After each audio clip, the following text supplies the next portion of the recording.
থেকে আপনাদেরকে দেখেছি। আজকে আপনার সভাপতিত্বে এখানে আমি বক্তৃতা দিচ্ছি।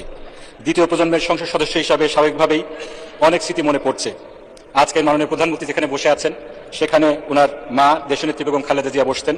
এই সংসদে আমার শহীদ পিতা মাওলানা মতিউর রহমান নিজামী, শহীদ সালাউদ্দিন কাদের চৌধুরী, আল্লামা দেলোয়ার হোসেন সাইদি, মরহুম আব্দুল্লাহ আল নোমান, সাদেক হোসেন খোকা সহ অনেকেই ছিলেন। ইউটিউব বা ফেসবুক রিলে এখন অনেক ভিডিও আসে যেখানে আমরা দেখি আমার শহীদ পিতা মাওলানা মতিউর রহমান নিজামী তার স্বভাবসুলভ যুক্তিপূর্ণ বক্তৃতা রাখছেন এবং দেশনেত্রী বেগম খালেদা জিয়া সেটা টেবিল চাপটিয়ে অ্যাপ্রিসিয়েট করছেন। আজকে তারা আমাদের মাঝে নেই, কিন্তু তাদের সন্তান হিসাবে আমরা জনগণের ভোটে নির্বাচিত হয়ে এই সংসদে এসেছি।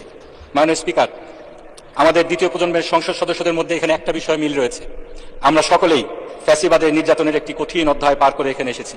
দেশনেত্রী বেগম খালেদা জিয়া তাকে যেভাবে এক কাপড়ে তার বাসা ছাড়তে বাধ্য করা হয়েছে, মামলা হামলা করে তার পরিবারের উপর নির্যাতন করা হয়েছে, তাকে মিথ্যা মামলায় সাজা দেওয়া হয়েছে।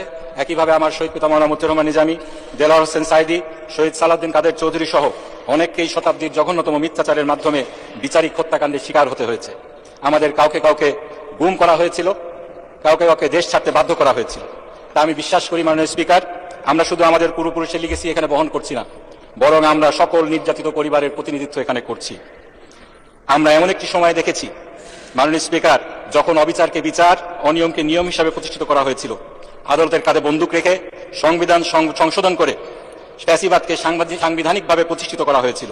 মাননীয় স্পিকার, ফ্যাসিবাদকে প্রাতিষ্ঠানিক রূপ দেওয়া হয়েছিল।